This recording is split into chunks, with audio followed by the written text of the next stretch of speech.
Good afternoon. How are you doing today, Scott? Outstanding. Did you survive the holiday? I did. Because you got one more to go. Oh, I know. Yeah. I know. I'm very well aware.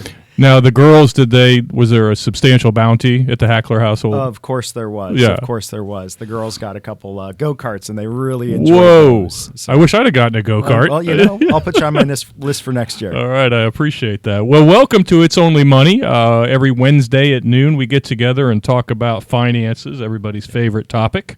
Oh, yeah. Today, I before I get started, I want to mention that you can reach us at the office. In fact, Matt, if you'll give that number out, that'd be great. 352-385-0073. That is the office number. Again, that's 352-385-0073.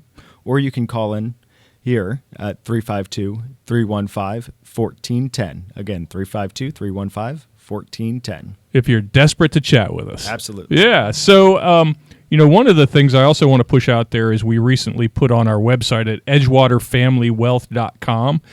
We put an advisor, I guess a guide as to how to use an advisor. Yeah. Would you call it that? I would call it a guide, yeah. Yeah. So it's an ebook. You can download it. It's free. Right, so everybody likes free stuff. So I guess we put that together because a lot of people would ask us questions. Well, what does an advisor do? Why should I use an advisor? Why would I pay for an advisor? Who needs an advisor? Right, these are all fair questions. Absolutely. And the reality is, there's lots of reasons too, and there might be even a couple of reasons why you don't need an advisor. Some people, I would argue, some people don't. But for the folks who do need an advisor, which I would say is probably more than people think. Mm-hmm. You can go to edgewaterfamilywealth.com and download that free guide. So, one of the things I was thinking about on the way to the station today, Matt, I was thinking about a client of mine who had come in for a review actually last week, and I was thinking about that situation, how they got to be our client. Mm-hmm. And what happened there was it was a client. This couple's in their late 70s. And in fact, speaking of do-it-yourself, this gentleman was a very astute. He had been an engineer for 40 years. He was a very, very bright human being. Yep, numbers-oriented. Numbers-oriented, and had managed their money up until about age 70. Okay. And you'd say, well, why did he and she make that change? And what occurred to both the husband and the wife at that point is, look, this is something we've done okay at over the years. We haven't done a terrible job, or we wouldn't be here. Sure.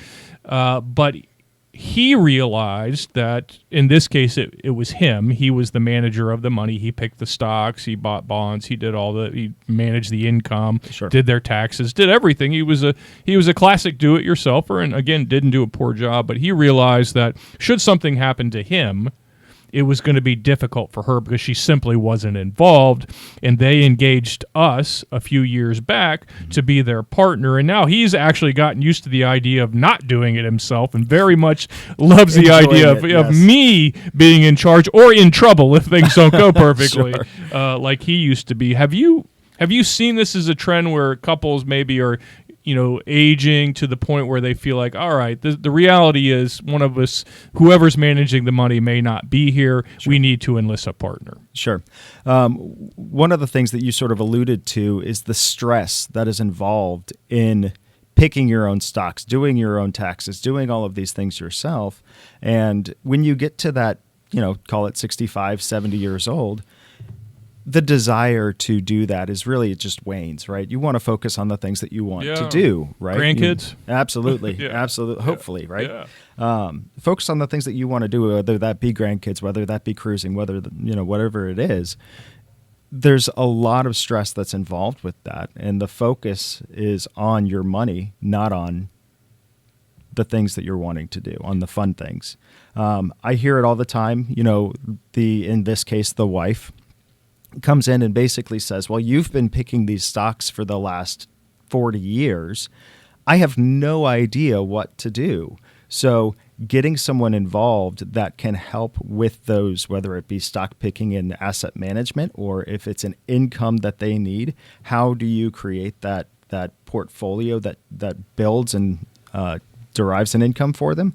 So bringing someone in that can do that, and the sooner that that's done is really helpful, because what ends up happening is you can build this relationship and start discussing what those goals are and what those needs are, so that when something happens, your spouse or your partner is not walking in cold and saying, okay, well, I have all this stuff, I don't know what to do with it now. Right, which happens. It does. Occasionally. And if you think about it holistically, as we age, our health diminishes, yes? Our capacity to manage our own health care diminishes. Sure. And we enlist people, whether that's physical therapy or whatever it is, our physicians, whatever.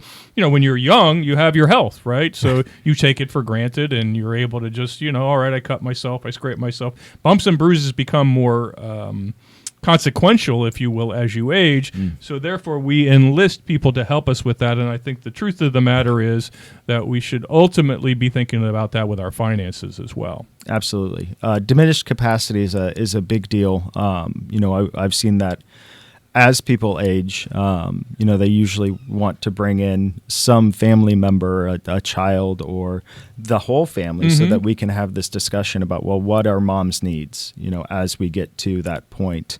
And oftentimes that ends up happening when someone has to go into an assisted living facility. And the question is as well, okay, well, they've amassed this wealth. Sure. How do we then take this wealth that they've amassed and start using it on their health? And is there going to be enough there, or are we going to run out of money? So what do you see with that, Scott? Well, there's all kinds of issues, right? And we see is when someone has diminished capacity for their money or the decisions surrounding their money or their health, there is a resistance, right? We've all heard the story about the 90-year-old that doesn't want to give up his driver's license, yes? And we're all thinking, really, Dad, we think this is a good idea for everybody involved. And that becomes a difficult, because as the 90-year-old in this example, you think, well, I haven't lost it. I can still do this. And you're also having to recognize that your abilities are diminishing, which is no fun for anybody. I mean, I myself, I'll be 60 on my next birthday.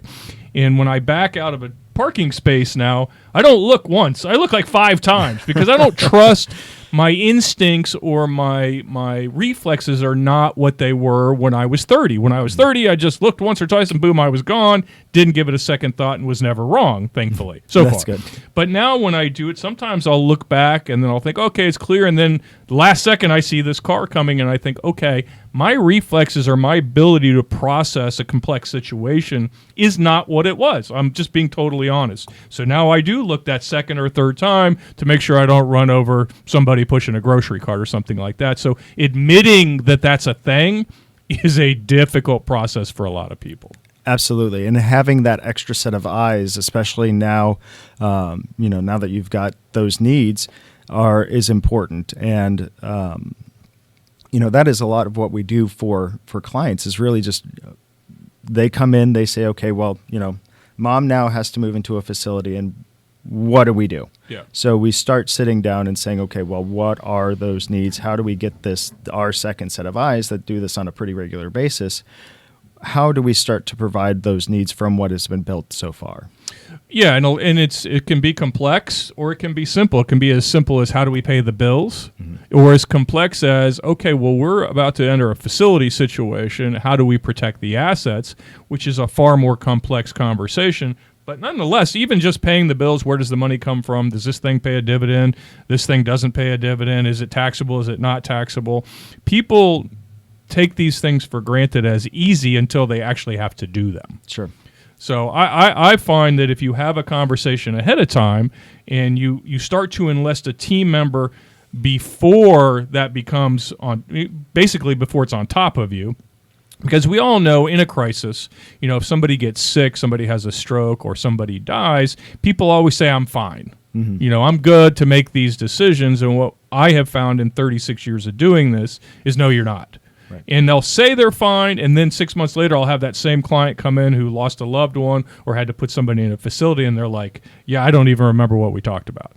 So again, it's critical to have a second set of eyes to say, hey, why don't we slow down? This is all we need to do for the moment, and give this thing a second to play itself out before we make that move. And a lot of people who have used advisors since they were in their 30s or 40s, this is a non-issue for them because we've already established the relationship.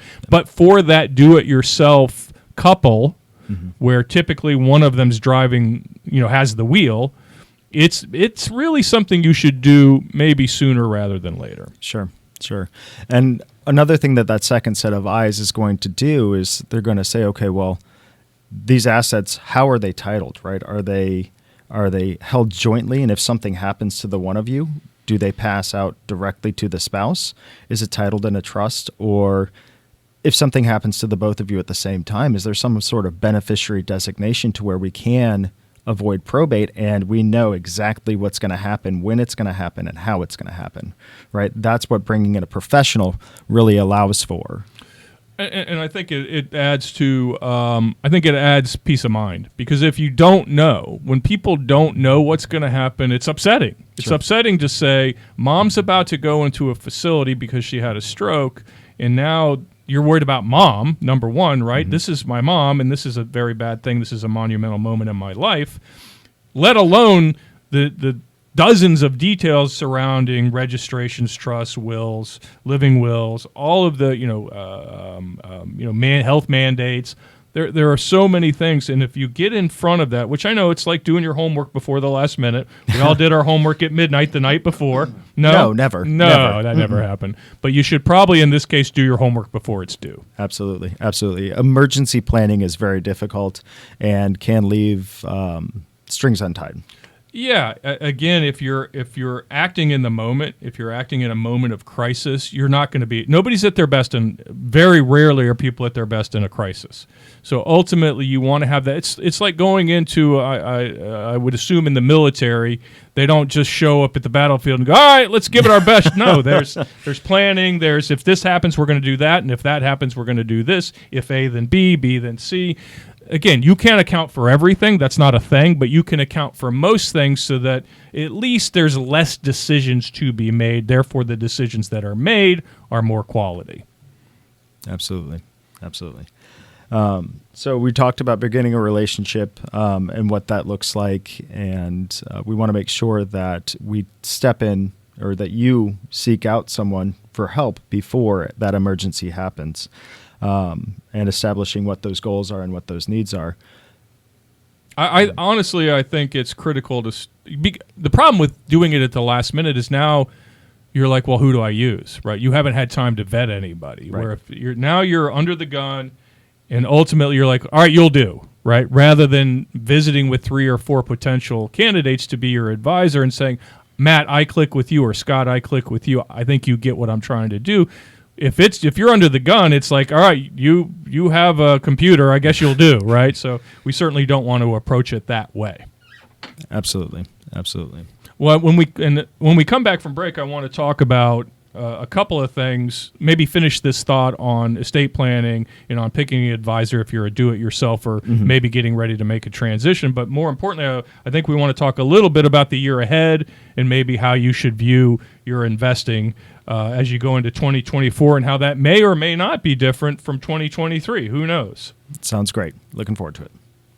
We're back. And as we went to break, I promised we'd look at our crystal ball and see what 2024 has to bring. So, Matt, did you bring the crystal ball? I forgot it at home. Mine doesn't usually work. If I did, I'd probably be sitting on a beach somewhere, sipping a Mai Tai, maybe. Yeah. That's fair. Well, we'll do our best anyway. Maybe Absolutely. A recap of 23. 23 was an interesting year. It came after 2022 where nothing worked, right? So.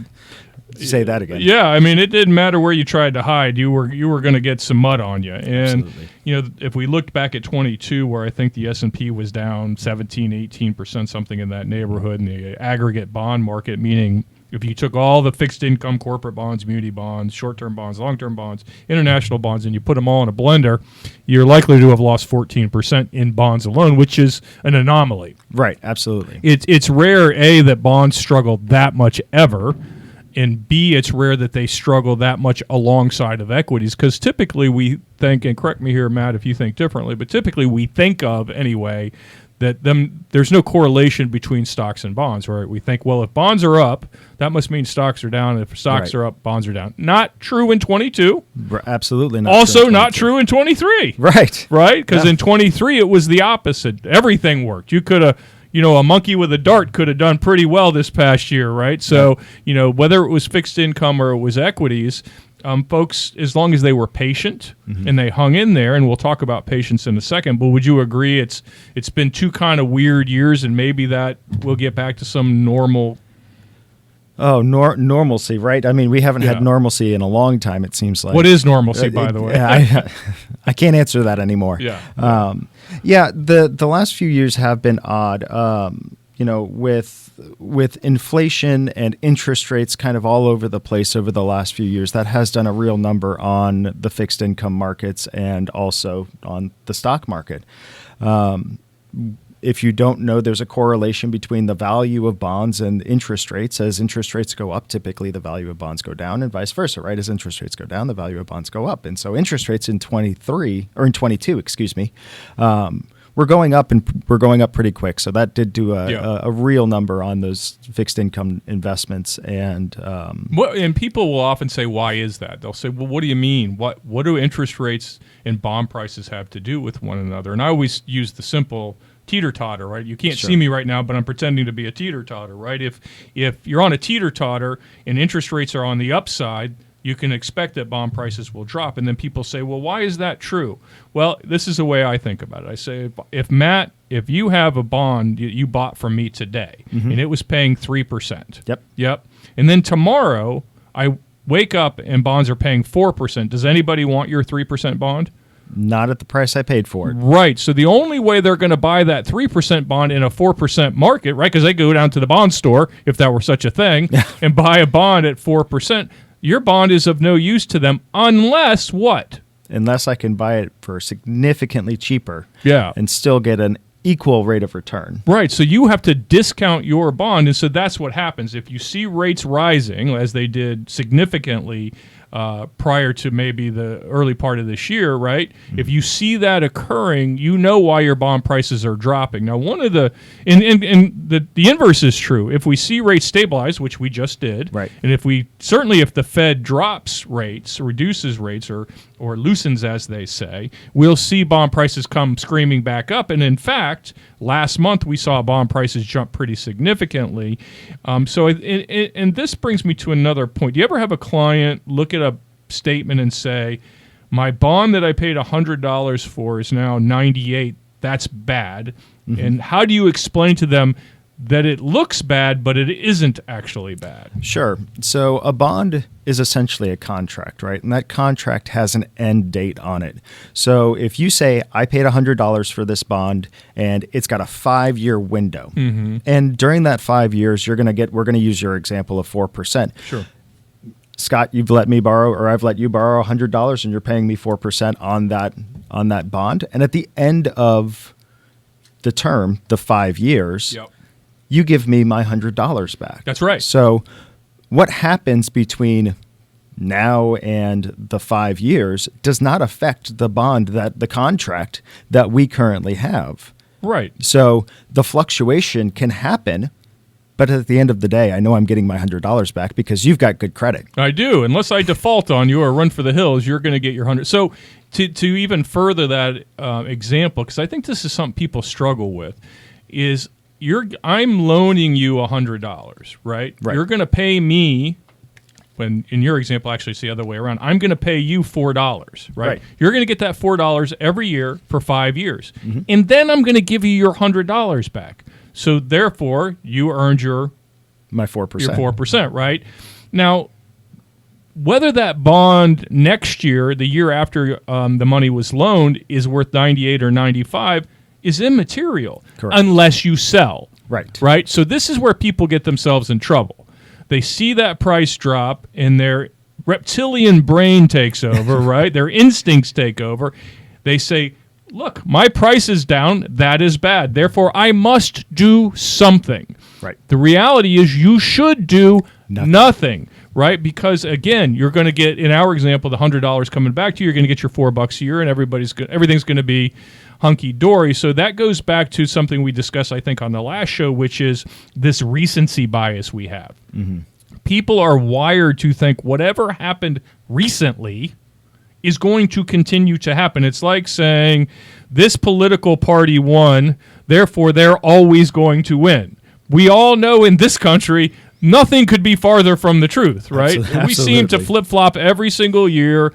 We throw the bums out, and we bring in a different set of bums, and then we throw those bums out, right? And we start over again. Right. So ultimately, this recency bias problem is something that causes people to underperform, because had that person we're talking about, in this case you and I having this this situation, had we just stayed the course, gotten our $4, gotten our $100 back, everything would have been hunky-dory. But if you panic and you say, I've made a bad decision without understanding the details of the transaction and how interest rates are affecting it, you could sell while it's down. Therefore, you have created the bad situation. Is that fair? Absolutely. Yeah, we see that on a regular basis. And honestly, that is, I would say, probably a third of what we deal with as advisors is people who, in bad markets, in bad situations, they come to us and say, Matt, my account is down. And why is my account down? Well, we go through the same things that we just discussed. And then you have to have this almost therapist type role where we sit down and say, okay, well, it's going to be okay. We know historically markets go up and markets go down. Right. And when they go down, what do we look at that as? Do we look at that as, time to panic? No, we look at that as opportunity. Yeah. Again, it's people see the fluctuation. I always make the joke that clients are fine with volatility as long as it's up. But once they get the down part, they're not big fans of it. But without the down, you don't get the disproportionate up, right? If you bought CDs, which rates are decent right now, but if you bought CDs over the last 20 years, you probably averaged 2 or 3%. That's the good. The good news is they never went down, ever. You never looked at a statement and saw red ink, right? The bad news is the stock market destroyed CDs in return, despite the fact that it had several years where it was negative, 2015, 2008 and 9, 2022, March of 20. Again, December of 2000, I think it was 18, we were down 18%. So again, if you accept the fact that the time horizon is not just on the other side of the dip, but it's 10 years, 15 years, 20 years, and that's another point we talk about a lot, is people think, well, my time horizon is till I'm 65. That nothing could be further from the truth. Sure. Your time horizon is while you're on the planet. Exactly. You are an investor till you're gone, right? So if you view everything as having this finite path, like as a transaction, I bought a stock and I'm going to sell it in a year when it makes me a lot of money. And if that's how you view it, 9 times out of 10, you're going to get that wrong. But if you say, I bought a company, a stock, a share in a company that I like, John Deere, McDonald's, Coca-Cola, I don't care what it is, right? AT&T, Ford, Tesla, whatever it is, I like this company. I believe over the next 5 to 10 years that this company will grow, therefore it will pay me a nice dividend, and I believe the price per share will grow as the company grows. You don't get caught up in what markets do or what bad headline is in the news because Elon Musk said something silly. I believe, in my example of Tesla, I believe in 10 years, more EVs are going to get sold, they're going to be more prominent, whatever. And you may not believe that, so you wouldn't buy Tesla. Right. But if you did believe that, that is why you should buy stock in any company, really. Sure. One of the things you mentioned was March of 2020. Obviously, that was the COVID panic, right? Sure. I had a client come to me and say, Matt, in this instance, my client, her sister had sold everything. She thought, she believed that her sister was very savvy, but sold into the panic because, the markets were down 20, 30%. And this client said, what should I do? Do I need to sell all of my stuff as well? And we said, no, we know markets go up and down, and this is one of those panic times. Do not do anything, right? Yep. It's like the example before, mom's going into the facility. What am I supposed to do, right? How do I handle this situation? So we were able to help her, and she came back to us about 3 months later and said, my sister lost so much. And because you came to us, or because I came to you and you gave me the advice to just stick in there, my accounts are back up and, I'm doing fine now. So. Yeah, 2 points on that. One of the hardest things to do when things aren't going well is nothing. Right. It's hard to do nothing. But here's what I would say. You're not doing nothing. People say, well, what will we do when this bad thing happens? Or we've already done it, right? If you go into a situation where a 10% or a 15% bear market is destroying your finances, then you haven't done a very good job preparing your finances, right? Sure. So if you say, well, I have $1 million and I need 75, 80,000 a year in income with Social Security, and then something happens and your million drops to 850, which has happened 24 times throughout history. Sure. And that is so detrimental to you that you can't function, you can't eat, you can't pay your bills, then you were up against it anyway. In other words, you had no wiggle room. If you had $1 million and you needed 50 grand and it dropped to 850 and the rate of return you were getting was still substantial enough, despite the fact that the account was only 850, you suffered a 15% loss. It didn't affect the income you were producing. It didn't affect how you lived. You could still eat. You could still make the car payment. You could still go out to dinner every once in a while. That meant in your planning, in your process, you set up preparation for when that happens. Because I'm going to tell you, I don't care who you are, what you do, how smart you think you are. In fact, the smarter you think you are, the more likely what I'm about to say is going to happen. I don't care how smart you are. The market is going to have bad days, and it's going to have bad years. If you are not prepared ahead of time to weather that storm, in other words, you go out on your boat, you've got no life preservers, you've got half a tank of gas, that's on you, right? Because markets do that. So if you assume you're special and markets aren't going to do that to you, you're going to make a mistake. And people, here's what I'd say, Matt, almost exclusively, somebody with a 1-year time horizon for buying a thing and selling that thing is going to lose to a person with a 5 to 6 year time horizon every time. And the person with the 5 to 6 year time horizon is going to lose to the 20-year time horizon. And you know why Warren Buffett's so rich? Because he had a 100-year time horizon, right? Again, it's about survivability. I use this term a lot on the radio. It's a term called ergotics. It's the study of survivability. And if you can't survive a downturn, your planning is terrible, right? You need to go into a plan. We do this with clients all the time. We call it the stress test. Talk a little bit about our stress test. Yeah, so in our planning, one of the things that we go through is we talk about the needs, wants, and wishes, right? The needs are sort of what you're referring to right now. Can I go out and eat? Can I feed myself? Can I make the house payment, the car payment, all of that good stuff? Then the wants and wishes are sort of ancillary to those needs, right? And when we do that, we say, okay, how do we set up a portfolio that makes sense for meeting these needs, wants, and wishes? And typically what we look at is a bucket approach, right? We have a bucket that fulfills those needs, right? Those immediate needs and then the longer term needs. Your immediate cash, that's another focus. Okay, how am I going to provide those, that cash flow that's does not succumb to what the market does, the market fluctuations, right? So pulling money aside to actually send out, letting the remainder of the money grow or, endure the volatility of the market, right? One of the things that you mentioned is the survivability and the longer term time horizon. One thing that has always been very interesting to me is, I don't know, are you familiar with the marshmallow test? I am. The marshmallow test, yeah. So basically what you do is you pull two kids aside, or this was a test that was done.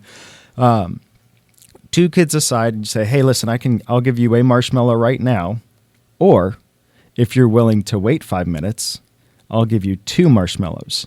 Now, typically or historically, if you look at what those children who decided, the one who picked the immediate gratification, those children were not as successful in their lives and in their careers. The ones who were willing to wait were the ones who endured the more pain, but at the same time were able to be more successful. And the question is how do you extrapolate that out? Are the kids willing to wait 5 minutes? Are they willing to wait 10 minutes? Is it one full day? Tomorrow I'll give you 2 marshmallows, or in a week I'll give you 2. So the ones that are willing to be more patient are the ones who end up being more successful in life over time. I mean, I think that's a huge point to be made. And it talks about, again, what is your time horizon and what is your discipline? What is your process? How prepared are you to be disciplined? How much can you afford to be disciplined? So that ultimately, I think, again, these are traits, these are personality traits that we all respect, and nobody's surprised by this. Right. If you were able to put off gratification, you're likely to be more successful. And I want to talk a little bit more about that when we come back. All right, we're back. Again. We're back again. Thank you for listening to It's Only Money. We're every Wednesday at noon, where we try to come up with, Matt and I rack our brains for something reasonably intelligent to come up with. But one of the things we talk about a lot is picking a financial advisor. Should you do that? How do you do that? So if you go, again, I'm going to remind everybody to go to edgewaterfamilywealth.com. edgewaterfamilywealth.com, and go to download the book, the ebook on, we call it I Got a Guy, how to pick a financial advisor and what you should look for, the questions you should ask. A lot of people don't even know how to begin or what they should ask. And a good advisor, when you sit down with them, will help you with that to say, Sure. look, here's how I operate. Here's what I think you should look for. It should not be an intimidating process. I actually wrote a book, Matt, as you know, many years ago, which the title people still make fun of.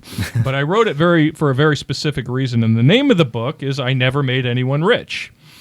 And the reason I call it, not really good marketing for a financial advisor. No, that's really is not, but that's okay. But my point, I was very intentional. I don't want people to go anywhere to any advisor and think that person's job, that guy or that gal sitting across from you, their job is to make you rich. If you're rich, if you're wealthy, if you're comfortable, they didn't do that. Right. You need to recognize you did that. Right. So, and I recognize it. I've been doing this 36 years.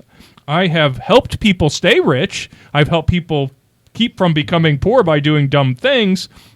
But an advisor's role is to be a teammate. Mm-hmm. You've accumulated the wealth, whether you saved in a 401k or you sold a plumbing business or you invented a widget, whatever you did.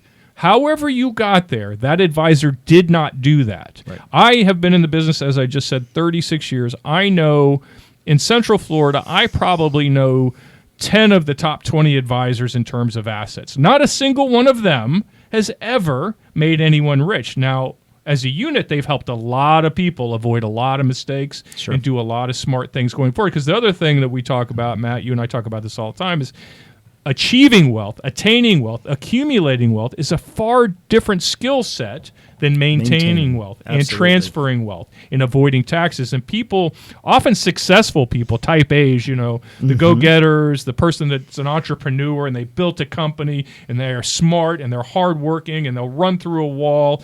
They're great at accumulating and attaining wealth. Sure. What they stink at quite frequently is maintaining wealth, because what they want to do with their passive investments and their passive strategy is the same thing they do with their entrepreneurial endeavor, which is to grab it and wrestle it to the ground and beat it to death, right? And that's just simply not how maintaining wealth is done. Right. So again, I wrote this book, I've Never Made Anyone Rich, because I want to talk to the people who have attained wealth but need to understand how to maintain it. So to that end, you can also go to edgewaterfamilywealth.com, fill out a little dealie, and we'll send you a copy of my book, in addition to the advisor, how to choose an advisor portion of that. So I want to get back to what we were talking about before, and we were talking about the process of planning for bad years. Right. Because if you don't plan for bad years, you're delusional. Sure. Right? You haven't been paying attention,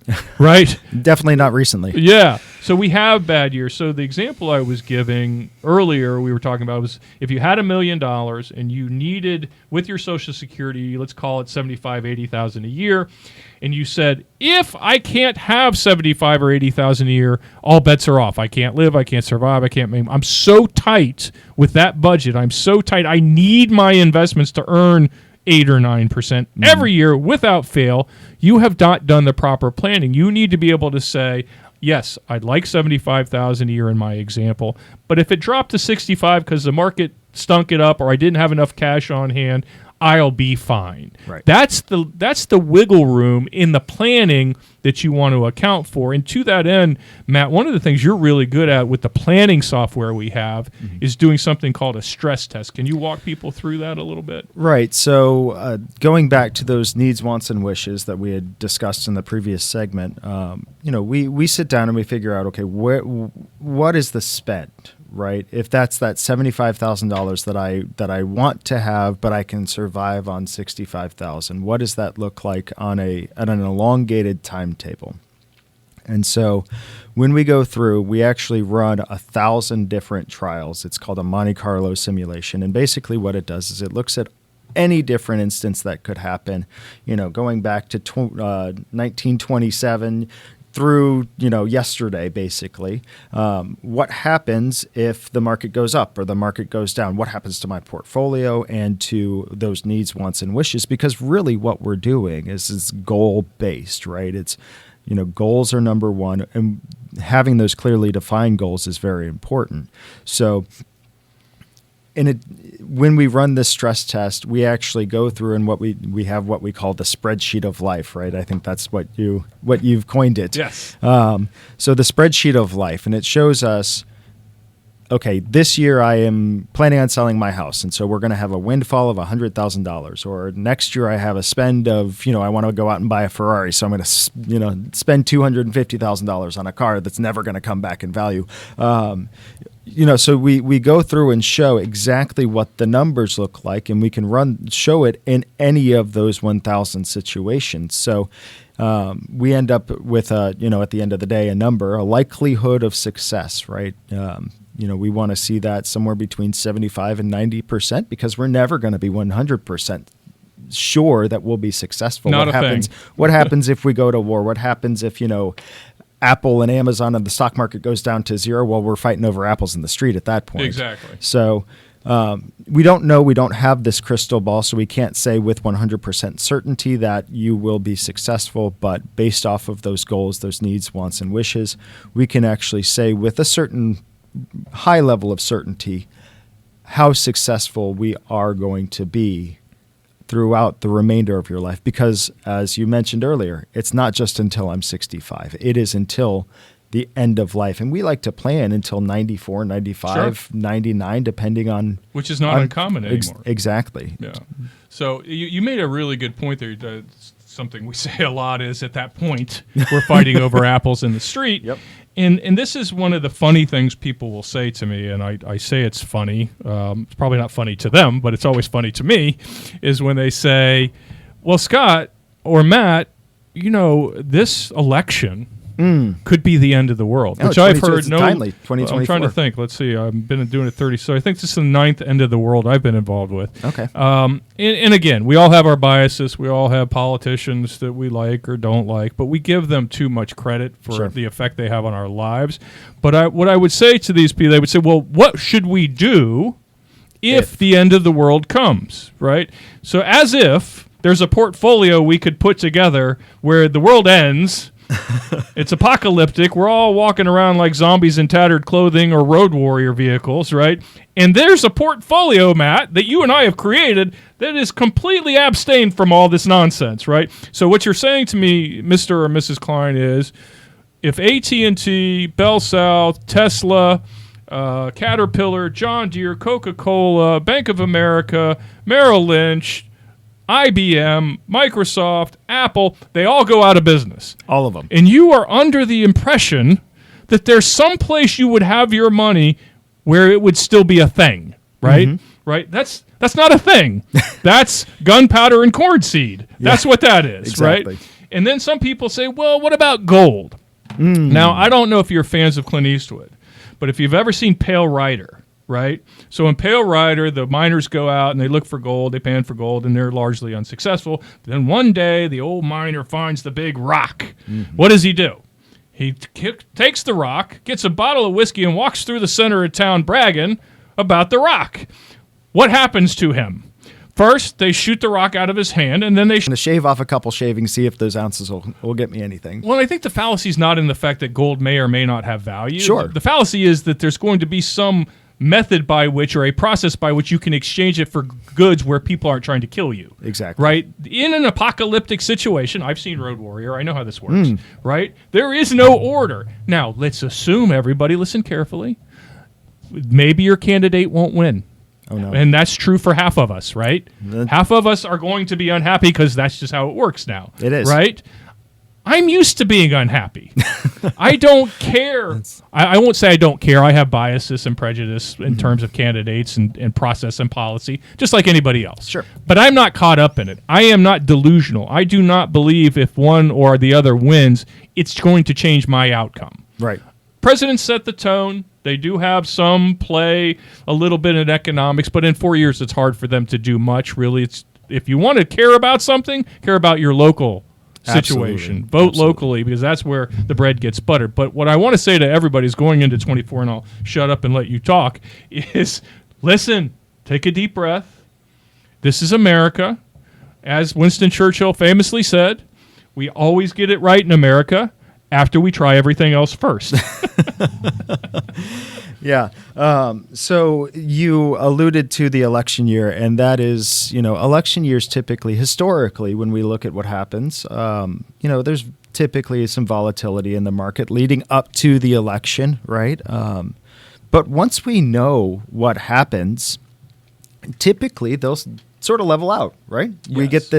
We get this Zen moment where we know, even if our candidate did not win, we at least know what that tone is going to be for the next few years. And so historically we've seen a clarification and those markets leveling out over a course of, after the election. So going into next year, I don't necessarily, I got to be careful with what I say here, but I would think, if we look at what has happened over the past election years, it should be a relatively decent year in the market. Sure, we're going to face volatility, and sure, we're going to, we're going to see, ups and downs and backwards and forwards like we always do. Mm-hmm. But I think over time, it's gonna work itself out, especially once we know what's going to happen towards the end of the year. Yeah, I think it's hard for people whose identities are wrapped up in politics, meaning I'm red or I'm blue, and that's who I am, rather than that's just a political party. Mm-hmm. I like to say,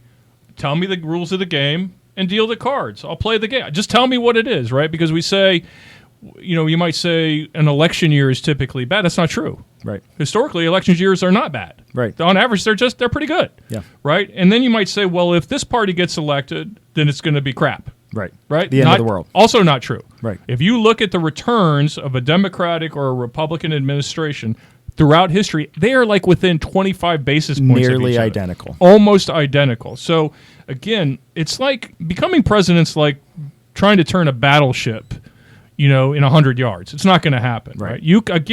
There are things you can do. There's a tone. I believe the president sets the tone, and I think that's important. Don't get me wrong. But ultimately, half of you are going to be bummed out, and half of you are not. And at the end of the day, what effect does that have on you personally? I 100% don't care, if you want to know the truth. I mean, people are going to say I'm making people mad right now, but I 100% am going to live my life. Right. I am going to work hard. I'm going to dig in and tell me the game and deal me my cards. Exactly. Because it is not up to some guy I'm never going to meet up in Washington, D.C. He has no effect on my life. Mm-hmm. He can try. I mean, if he shows up at my house, then maybe we'll talk, right? But that's pretty unlikely at this point. So I don't even know a person who knows that person. Right. So again, the effect of my life, minimal as far as I'm concerned. Yep. And that goes back into, what do we do on a regular basis to make sure that we're providing for our clients and we're making sure that we can help them move forward. And, doesn't matter, red, blue, white, purple, orange, green, exactly. Yeah. Who is in the office? It is what can we do with the set of data that we have to provide that value, making sure that those goals are met, because that's, again, at the end of the day, the most important thing to our clients. It's how am I able to provide for my family using what I have amassed over these years, and then do the things that I want to do. Yeah, again, people worry because they don't have ultimate knowledge. There's an information gap. If there's an information gap, it makes people nervous. Mm-hmm. Like, you can't know who's going to win the election. You can't know when someone wins the election what exactly they're going to do. There's just a narrative, right? And the narrative is driven by the other side. The narrative is they're going to do these bad things. Right. Right? And then the other side says, well, no, they're going to do these other bad things. Mm-hmm. Right? And you tend to buy into that because you don't know. Right. You don't know this person. You don't know the people around them. You don't know what their motivations are. You can assume You've been told what to assume their motivations are, but you have to use common sense. And at the end of the day, if you're a person who's amassed $1 million in their 401k or $500,000 in a CD or whatever it is, play the game. Play the game the best you can, because you can't affect the outcome of these things, and worrying about it is pointless, and it also gets in the way of thoughtful decisions. Right. Make decisions like the country's going to be okay, and in 10 years we'll be arguing over the same nonsense, just about different people. And so hopefully not fighting over apples. Yeah, hopefully not fighting over apples. You can reach us at edgewaterfamilywealth.com. Download our book, or 352-385-0073 is the office number.